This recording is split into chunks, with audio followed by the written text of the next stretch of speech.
Shalom, selamat pagi. Puji Tuhan, Tuhan sudah menolong dan menyertai kita. Kita ada di minggu ketiga ya. Minggu ketiga di bulan Januari ini di tahun 2026. Bapak Ibu Saudara, pada minggu yang lalu kita sudah belajar dari Roma pasal 13 ayat yang pertama sampai dengan ayat yang ke-7. Dan pada minggu ini kita akan belajar lanjutan dari bagian firman Tuhan. Kita akan belajar dari Roma pasal yang ke-13 ayat yang ke-8 sampai dengan ayatnya yang ke-14. Roma pasal 13 ayat 8 sampai dengan ayatnya yang ke-14. Saya akan membacakan bagian firman Tuhan ini. Jemaat Tuhan silakan mengikutinya. Roma pasal 13 ayat yang ke-8 sampai dengan ayat yang ke-14. Kasih adalah kegenapan hukum Taurat. Janganlah kamu berhutang apa-apa kepada siapapun juga, tetapi hendaklah kamu saling mengasihi. Sebab barang siapa mengasihi sesamanya manusia, ia sudah memenuhi hukum Taurat. Karena firman, jangan berzina, jangan membunuh, jangan mencuri, jangan mengingini, dan firman lain manapun juga sudah tersimpul dalam firman ini, yaitu kasihilah sesamamu manusia seperti dirimu sendiri. Kasih tidak berbuat jahat terhadap sesama manusia, karena itu kasih adalah kegenapan hukum Taurat. Hal ini harus kamu lakukan karena kamu mengetahui keadaan waktu sekarang, yaitu bahwa saatnya telah tiba bagi kamu untuk bangun dari tidur.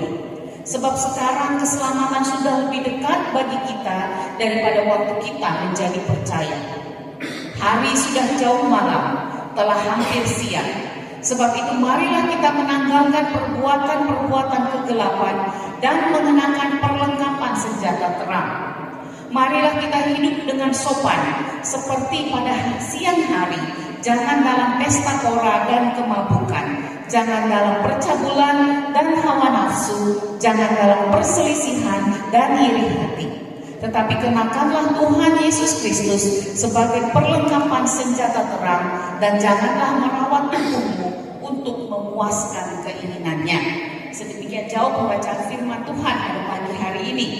Minggu yang lalu kita sudah belajar tentang kepatuhan kepada pemerintah, dan Pak Gembala memberikan tema dalam pembahasan minggu lalu itu adalah ketaatan kepada Allah. Memang di dalam ayatnya di sini perikopnya dikatakan kepatuhan kepada pemerintah, tetapi yang dibahas di topik yang dibahas pada minggu lalu adalah ketaatan kepada Allah. Kita taat kepada Allah karena kita taat kepada Tuhan. Jadi pemerintah adalah wakil Tuhan. Dan pada kesempatan sekarang ini kita akan belajar tentang kasih kepada Allah.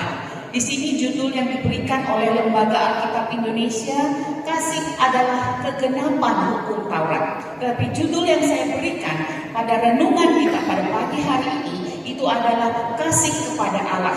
Hari ini kita akan belajar bagaimana kasih Allah kita nyatakan dalam kasih kita kepada sesama kita, dan bagaimana kita harus menjalani kehidupan yang didasarkan pada kasih kepada Allah tersebut. Saya ulangi, bagaimana kita menjalani kehidupan kita berdasarkan kasih kita kepada Allah.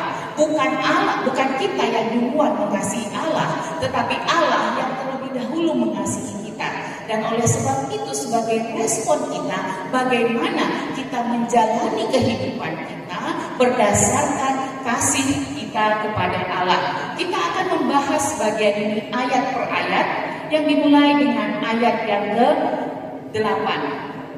Di sini dikatakan, janganlah kamu berhutang apa-apa kepada siapapun juga, tetapi hendaklah kamu saling mengasihi. Sebab barang siapa mengasihi sesamanya manusia, ia sudah memenuhi hukum Taurat. Dari ayat ini kita bisa melihat hal-hal ada beberapa hal yang bisa kita amati di sini. Yang pertama, di situ dikatakan bahwa orang percaya, orang yang sudah terima Tuhan Yesus sebagai Tuhan dan Juru Selamat, dia tidak boleh berhutang apa-apa kepada saudaranya, kepada sesamanya. Yang berikut adalah perintah ini, kalau kita perhatikan, perintah tidak boleh berhutang. Di situ dikatakan jangan kamu berhutang kepada siapapun juga. Terus ada koma. Tetapi hendaklah kamu saling mengasihi. Perintah tidak boleh berhutang ini dihubungkan dengan perintah untuk saling mengasihi. Kalau kita perhatikan dengan baik, mungkin kita akan pikir, Tuhan bilang jangan berhutang. Terus kenapa tiba-tiba?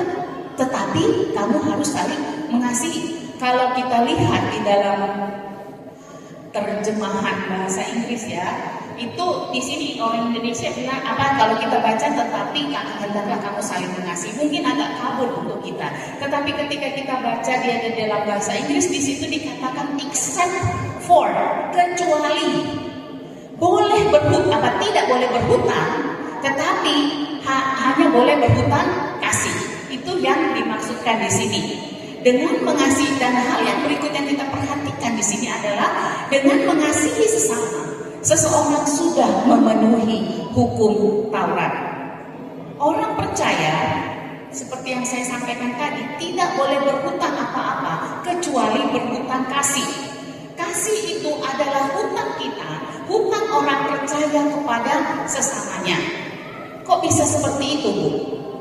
Ya memang seperti itu. Kenapa? Karena kita menjadi percaya, kita menjadi anak Tuhan, itu karena kasih Allah yang luar biasa bagi kita. Allah mengasihi kita. Kita sudah pelajari dari Roma pasal 1 sampai dengan Roma pasal 11. Di situ dikatakan bahwa manusia tidak layak untuk menerima anugerah Tuhan. Manusia sudah harusnya dihukum. Akan tetapi karena kasih Allah yang luar biasa, Dia menebus kita dari dosa kita. Nah, orang yang sudah mendapatkan anugerah luar biasa, kasih yang luar biasa kepada Tuhan, kasihnya itu harus bersyukur dan mengatakan, Tuhan terima kasih untuk kasih yang luar biasa yang Tuhan berikan kepada saya. Dan Tuhan menuntut kita untuk tidak membalas kasih itu kepada Tuhan karena memang tidak bisa dibalas, tetapi kita mengasihi sesama kita, tunjukkan kasih kita kepada sesama kita. Di situ dikatakan bahwa kasih adalah hutang orang percaya kepada sesamanya. Kita yang sudah menerima kasih Tuhan, kita diwajibkan untuk mengasihi sesama kita. Makanya di situ dikatakan apa yang harus kita lakukan di dalam kehidupan kita dari bagian firman Tuhan ini. Yang pertama, kita tidak boleh ada hutang apapun kepada sesama kita. Dan yang berikut adalah baiklah kita memiliki komitmen untuk mengasihi sesama orang percaya seumur hidup kita. Dikatakan bahwa kasih itu bukan sekedar oke, saya mengasihi kamu, saya kasih kamu butuh uang, saya kasih, sudah selesai sampai di sini saja. Bukan hanya melakukan satu kali, tetapi biarlah itu menjadi gaya hidup kita. Gaya hidup kita di dalam kita mengasihi sesama kita. Pertanyaannya sekarang begini, Bu, kalau orang itu baik, enak. Dia baik sama saya balas mengasihi dia, enak. Enak kan kita mengasihi orang yang baik sama kita? Pertanyaannya, kalau orang itu jahat, bagaimana saya mau mengasihi dia? Dia jahat sama saya, dia gosipin saya, dia tusuk saya dari belakang, pacar saya dia rebut, misalnya, contoh, itu di tempat lainnya bukan di sini. Bagaimana mungkin saya mau mengasihi orang yang sudah menyakiti saya? Tetap firman Tuhan katakan kita harus tetap mengasihi mereka. Bukan karena kasih kita, tetapi berdasarkan kasih yang sudah kita terima daripada Tuhan. Itu yang memampukan kita untuk mengasihi orang lain yang mungkin akan sulit sekali untuk kita kasihi. Saya juga bergumul dengan hal ini, bukan hanya Bapak Ibu Saudara. Kita sama-sama bergumul dengan hal ini. Aduh, ini orang sudah menyakiti hati saya luar biasa. Bagaimana saya harus tetap mengasihi dia? Apalagi kalau kita mau pakai zaman hukum Taurat, ya oke, mata ganti mata, gigi ganti gigi. Lo jual, lo beli. Emang kamu siapa? Kamu saja yang bisa bikin begitu? Tidak seperti itu Bapak Ibu Saudara. Di bagian sebelumnya kita sudah belajar bahwa Tuhan mengatakan pembalasan adalah hakku.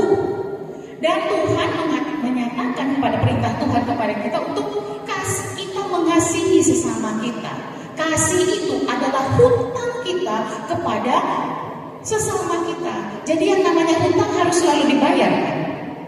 Dan itu tidak akan pernah berhenti. Ibarat kata kalau kita mau top up top up kartu tol misalnya, atau top up pulsa, ya udah kita harus selalu bayar, kan? Nah sama, kita harus selalu mengasihi sesama kita, apalagi sesama kita orang percaya. Susah ya, berat, tapi bukan hal yang mustahil. Bahasanya Pak Stuart, Pak Daniel itu katakan begini, difficult but not impossible. Susah, tapi bukan hal yang mustahil. Dengan pertolongan Tuhan, dengan kasih yang sudah kita alami daripada Tuhan, itu yang akan memampukan kita untuk mengasihi orang yang kita rasa luar biasa susah untuk kita kasihi. Baik, ayat yang berikutnya di dalam ayat yang ke-9. Di situ dikatakan, karena firman jangan berzina, jangan membunuh, jangan mencuri, jangan mengingini, dan firman lain manapun juga sudah tersimpul dalam firman ini, yaitu kasihilah sesamamu manusia seperti dirimu sendiri. Kalau kita perhatikan, ini sudah ayat 9 next. Kalau kita perhatikan ayat ini, di sini ada 5 perintah Tuhan yang disampaikan di situ. Jangan berzina, membunuh, dan seterusnya. Ini berhubungan dengan apa, saudara, Bapak Ibu Saudara? Ini berhubungan dengan hubungan kita dengan sesama kita. Jadi yang perintah pertama sampai perintah keempat itu hubungan kita dengan Tuhan, dan 5 sampai 10 itu berhubungan dengan sesama. Nah, kelima perintah ini itu dirangkum dalam satu kalimat yang mengatakan di situ, kasihilah sesamamu manusia seperti dirimu sendiri. Nah, kalau kita perhatikan lagi Bapak Ibu Saudara, perintah yang pertama disebutkan di sini jangan berzina. Kalau kita lihat di dalam Keluaran pasal 20, perintah jangan berzina ini itu perintah yang ke-7. Dan perintah yang ke-6 itu jangan membunuh. Apakah kita pikir bahwa kita bisa lihat di sini, Paulus ini salah tulis kah dia mengutip itu hukum Tuhan, tapi kenapa dia tidak bikin berurutan? Tidak seperti itu. Paulus bukan dia salah kutip atau apa, tetapi memang perintah ke-7 ini dituliskan sebelum perintah ke-6. Ini menunjukkan bentuk kasih yang sering disalahartikan. Jangan berzina. Nah, perintah Tuhan yang sudah Tuhan sampaikan di dalam hukum Taurat itu harus selalu dilakukan oleh orang percaya. Orang percaya harus dapat mengasihi sesamanya sebagaimana mengasihi dirinya sendiri, mengusahakan yang terbaik untuk sesama. Jangan kita pikir, saya mau mengasihi dia, oke saya mengasihi saja. Sebagaimana kita mengasihi diri kita, sebaiknya seperti itulah kita mengasihi orang lain. Bapak Ibu Saudara, kita perlu perhatikan, jangan sampai kita pikir begini, karena kita sudah hidup di zaman perjanjian baru, karena kita sudah hidup di zaman anugerah, jadi Taurat itu atau perintah Tuhan itu di zaman perjanjian lama tidak usah diikuti. Tidak seperti itu. Keberadaan seseorang sebagai seorang percaya tidak membuatnya bebas untuk tidak melakukan apa-apa yang Tuhan sudah perintahkan ini. Jangan membunuh, jangan berzina, jangan mencuri. Itu tetap harus dilakukan. Bahkan Tuhan Yesus dia mengatakan bahwa aku datang bukan untuk menghapus hukum Taurat, tetapi untuk menggenapinya. Bahkan tuntutan yang Tuhan Yesus berikan kepada kita, murid-muridnya itu jauh lebih parah. Bukan jauh lebih parah, maaf saya pakai kata yang salah. Itu lebih dalam sebenarnya dibandingkan dengan apa yang dituliskan di dalam hukum Taurat. Saya kasih contoh. Di hukum Taurat dikatakan jangan membunuh. Jadi kegiatan membunuh itu kita mencabut nyawa orang, kan? Itu jangan, tidak boleh. Di dalam hukum Taurat itu dikatakan.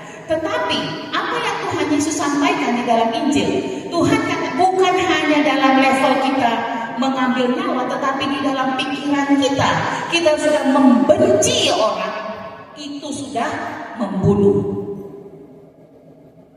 Berarti lebih tinggi kan standar yang Tuhan Yesus berikan sebenarnya. lebih tinggi dibandingkan dengan apa yang ada di dalam kitab Taurat. Di dalam Taurat dikatakan jangan berzina, melakukan kegiatan perzinahan itu. Tetapi firman Tuhan Yesus katakan, jika engkau melihat seorang perempuan dan sudah mengingininya dalam hati, belum ada aktnya, belum ada tindakan, baru pikir dan ingin, cewek ini boleh, cowok ini boleh, dan sudah pikir yang lain-lain, baru dalam pikiran kita sudah berdosa. Jadi perlu saya tekankan kembali dan perlu kita ingat kembali bahwa bukan berarti kita sudah jadi percaya kepada Kristus, kita sudah menerima Yesus sebagai juru selamat, kita bebas tidak melakukan hukum Taurat, bukan seperti itu. Justru kita harus melakukannya lebih lagi. Kenapa? Karena berdasarkan kasih yang sudah Tuhan berikan kepada kita dan berdasarkan kasih kita kepada Allah yang sudah menyelamatkan kita.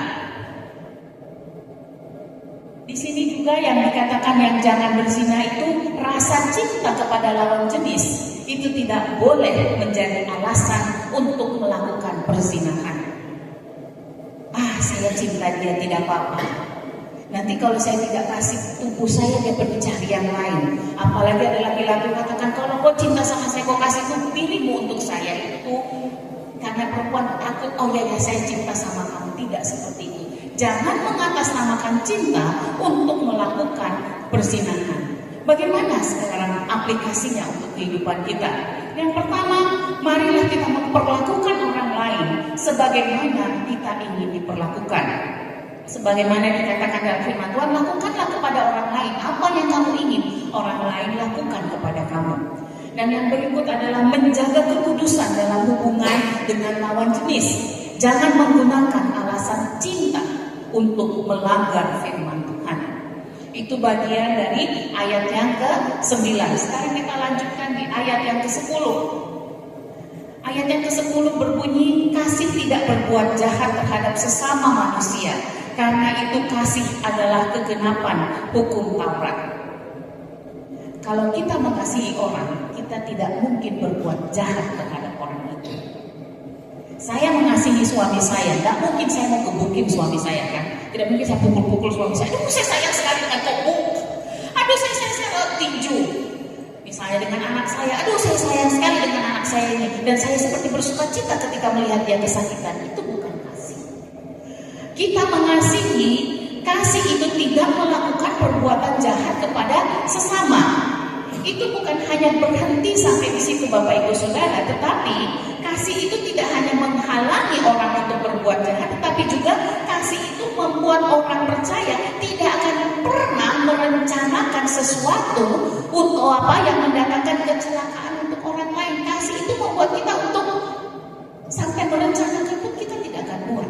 Kita tidak akan merencanakan keburukan untuk orang yang kita kasihi. Dan di sini dikatakan kasih menggenapi hukum Taurat. Kasih memampukan orang untuk tidak melakukan hal yang jahat terhadap orang lain.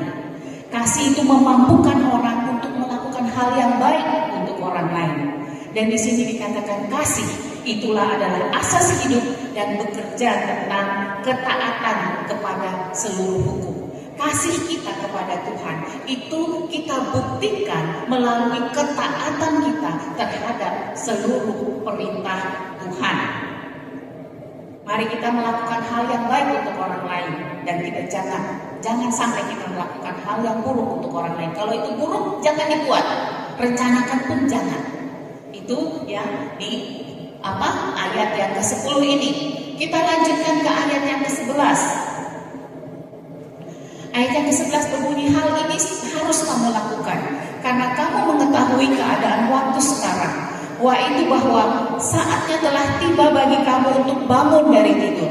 Sebab sekarang keselamatan sudah lebih dekat bagi kita daripada waktu kita menjadi percaya. Rasul Paulus menggambarkan keadaan orang yang percaya di sini sebagai orang yang sudah bangun dari tidur panjang. Kehidupan di dalam dosa, kehidupan sebelum mengenal Kristus itu digambarkan, diumpamakan dia tidur. Makanya sekarang sudah tidak usah tidur lagi, bangun sudah. Ya. Sebelumnya itu orang percaya itu, sebelum mereka menerima Tuhan, mereka ada dalam keadaan tidur. Dan bagian yang ketiga yang kita perhatikan di sini adalah keselamatan sudah lebih dekat. Orang percaya sudah lebih dekat dengan keselamatan. Apa maksudnya ini? Nanti kita akan lihat bersama-sama. Jadi di sini digambarkan bahwa sebelumnya orang percaya itu berada dalam keadaan tidur di dalam dosa, mati di dalam dosa. Kemudian sekarang oke, tidak usah tidur lagi, mari bangun. Harus bangun. Orang percaya yang sudah percaya kepada Kristus sudah bangun dari tidur, keberadaan dari rasa aman, malas, dan kadang-kadang itu mungkin kita dalam keadaan tidur ketika kita mungkin dalam keadaan malas, berdosa, dan dingin secara rohani. Orang percaya harus bangun dan berjaga-jaga. Mungkin kita sudah percaya Tuhan Yesus, betul, kita sudah percaya Tuhan Yesus, tapi kita ada saat di mana kita mulai lalai. Bangun lagi, jangan tidur.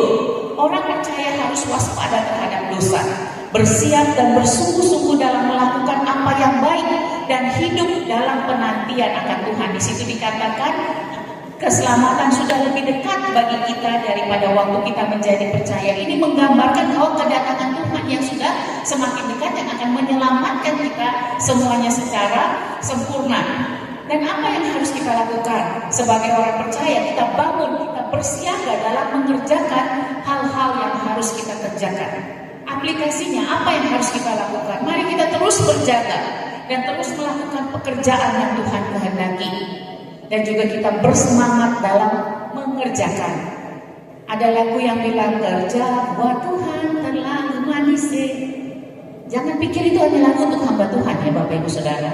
Itu untuk lagu untuk kita orang percaya. Kita bekerja untuk Tuhan. Berkali-kali Pak Gembala selalu sampaikan, dimanapun kita berada, apapun profesi kita mengerjakan itu untuk Tuhan. Makanya mari kita bersemangat. Saudara yang nanti mungkin akan jadi ahli IT, akan bekerja di pemerintahan, jadi guru, jadi dokter, atau jadi perawat, jadi apapun itu, marilah kita mengerjakannya dengan penuh semangat, bukan untuk diri kita sendiri, tapi kita mengerjakan itu untuk Tuhan. Kita sedang melakukan pekerjaan Tuhan di dalam kehidupan kita, makanya kita harus penuh semangat untuk mengerjakannya. Orang Kristen seharusnya memiliki etos kerja yang lebih bagus dibanding orang yang tidak percaya kepada Tuhan. Kenapa? Karena firman Tuhan memerintahkan kepada kita untuk melakukan segala sesuatu bukan untuk diri kita, tetapi semua untuk kemuliaan Tuhan. Kita lanjutkan ke ayat yang ke-12. Ayat yang ke-12 berbunyi, hari sudah jauh malam, telah hampir siang. Sebab itu marilah kita menanggalkan perbuatan-perbuatan kegelapan dan mengenakan perlengkapan-perlengkapan senjata terang. Malam sudah akan berlalu. Tidak ada malam terus Bapak Ibu Saudara ya. Pasti malam itu nanti akan berganti dengan pagi, berganti dengan siang. Orang percaya harus melepaskan perbuatan-perbuatan kegelapan. Melepaskan itu dan mengenakan perlengkapan senjata terang. Maksudnya apa di sini? Kejahatan akan segera hilang, kegelapan akan berlalu, dan terang akan menerangi setiap orang. Mau kita sembunyi bagaimanapun, misalnya malam-malam ya, gelap. Ketika terang itu sudah datang, terlihat semua, tidak ada lagi yang bisa disembunyikan. Orang percaya harus meninggalkan kebiasaan-kebiasaan jahat, berhenti melakukannya, bahkan harus merasa benci terhadap kebiasaan-kebiasaan tersebut. Mungkin pada saat kita belum menerima Tuhan Yesus sebagai Tuhan dan Juru Selamat, mungkin ketika kita berbohong itu rasa biasa saja. Tetapi ketika kita sudah menjadi murid Tuhan, ketika kita sudah percaya dan menerima Tuhan Yesus sebagai Tuhan dan Juru Selamat kita, dan kita mau hidup untuk Tuhan, berbohong sedikit saja itu kita sudah rasa, aduh saya berdosa sekali. Kalau pakai istilahnya Abel, aduh saya orang jahat sekali. Baru melakukan sesuatu sudah rasa, aduh saya jahat sekali, Tuhan ampuni saya. Itulah hidup orang yang di dalam Tuhan. Melakukan kesalahan kecil saja sudah merasa, Tuhan, aduh saya terlalu jahat ini. Dan merasa benci, jangan sampai saya mengulangi kesalahan yang sama sebagaimana saya sebelumnya masih hidup di dalam dosa. Nah, bagaimana kita bisa melawan keinginan-keinginan daging itu? Perlengkapan senjata rohani diperlukan dalam kita menjalani kehidupan Kristen yang terus berperang melawan dosa. Bapak Ibu Saudara, jangan pikir setelah kita menjadi orang percaya tantangannya itu makin sedikit. Tidak, justru disitulah tantangannya makin besar. Makanya di Petrus mengatakan, sadarlah dan berjaga-jagalah. Lawanmu iblis itu mengelilingi kamu, dan kapan saja kamu lemah, kamu bisa jatuh lagi ke dalam dosa. Makanya kita harus berjaga-jaga. Apa yang harus kita lakukan? Yang pertama, tinggalkan semua yang tidak sesuai dengan kehendak Tuhan. Dan mari kita selalu mengenakan perlengkapan senjata Allah. Ayat yang ke-13. Di sini dikatakan, marilah kita hidup dengan sopan seperti pada siang hari, jangan dalam pesta pora dan kemabukan, jangan dalam percabulan dan hawa nafsu, jangan dalam perselisihan dan iri hati. Orang Kristen harus hidup dengan sopan seperti pada siang hari. Kenapa Rasul Paulus mengatakan seperti pada siang hari? Ya karena pada saat siang hari kan terang benderang kan. Orang mau bikin yang salah itu pikir-pikir kalau semuanya terang-terang kan. Tapi begitu mulai malam, mungkin mulai gelap, tidak ada yang lihat saya bebas. Orang percaya tidak boleh hidup dalam pesta pora, kemabukan, percabulan, hawa nafsu, perselisihan, dan iri hati. Tinggalkan semua itu. Kenapa? Karena kita bukan orang yang dulu lagi. Kita sudah bangun. Kita bukan orang yang tidur di dalam dosa. Orang percaya harus menjalani kehidupan yang benar sebagai anak terang. Harus menyenangkan hati Tuhan.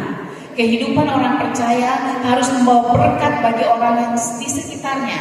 Dengan cara apa? Dengan tidak melakukan hal-hal yang jahat di mata orang. Hendaknya kita menjadi saksi Kristus dimanapun kita berada. Makanya Bapak Ibu Saudara, hal ini yang Tuhan katakan, kamu adalah garam dan terang dunia. Dimanapun kita berada, kita menunjukkan bahwa ini loh orang Kristen, ini loh pengikut Kristus. Jangan sampai orang berkata, sama saja, kau mau Kristen kah, kau mau bukan kah, sama saja. Tidak seperti itu Bapak Ibu Saudara. Tetapi mari kita tunjukkan bahwa saya orang Kristen, saya berbeda dengan orang yang lain. Mungkin kalau orang yang lain nyontek, plagiat, apalagi pergi copy paste tugasnya teman, dan itu kita jadikan tugas kita, atau melakukan hal-hal yang baik itu biasa Bu, di dunia mahasiswa itu biasa, nyontek dikit-dikit itu biasa. Oke, mungkin untuk orang dunia itu biasa, tetapi bagi kita anak Tuhan itu hal yang tidak biasa. Orang melihat kita, ketika kita keluar ke sana, orang akan bilang ini orang Kristen. Apakah Kristus ada di dalam dia? Apakah dia memancarkan Kristus? Apakah kasih Kristus yang dia katakan itu karena kasih Kristus menyelamatkan saya, sekarang kasih itu nyata dalam kehidupannya?